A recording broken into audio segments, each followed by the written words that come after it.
Guys, இன்றைக்கி எங்கே இருக்கோம் பார்த்தீங்கன்னா, அந்த தோப்பில் ஒரு சின்ன விருந்து.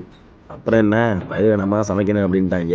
2 கிலோ தக்க சட்டியை எடுத்து வச்சுட்டு 1 லிட்டர் நெய் அடிப்போம். சரியாக 2 நெய்யை ஊற்றி விட்டு அதோட பட்டை ஏலக்காய் எல்லாத்தையும் அள்ளி சரளமாக தூவி விட்டு தேவையான அளவு வெங்காயத்தை கொட்டிடலாம். கொட்டிட்டு ஒரு கிண்டை போட்டுவிட்டு கொஞ்சம் லைட்டாக வந்ததுக்கப்புறம் புதினா லைட்டாக இறக்கிடுவோம். உள்ள கொஞ்சம் மசிஞ்சதுமா ஒரு பூண்டு கொஞ்சம் தட்டிடலாம். உள்ள தட்டி முடிச்சுட்டு மசாலா போட்டு நாக்கு பொறுக்கு 4 கிண்டிட்டு அதோட தயிர் தக்காளி எல்லாத்தையும் சரளமாக அள்ளி தூவிட வேண்டியது. அப்புறம் அரிசி தேவையான அளவு தண்ணி ஊற்றிட்டு கோழி இறக்கிடலாம். நம்ம வடி பிரியாணியில் அதனால் சுடு தண்ணியை வச்சு தண்ணியில் வச்சு கொட்டிட்டு அரிசியை அப்புறம் வேக விட்டு மூடிச்சு கங்கல்லி கொட்டிட வேண்டியதை மேலே. அப்புறம் என்ன 20 நிமிஷம் தம்மாயிரும். அதோட ஓப்பன் பண்ணிட்டு பார்த்தா பிரியாணி ரெடி.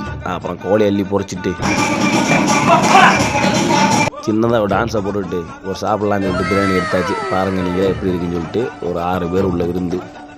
வேறு லெவல் பீஸ்ட்டு, செம்ம டேஸ்ட்டு.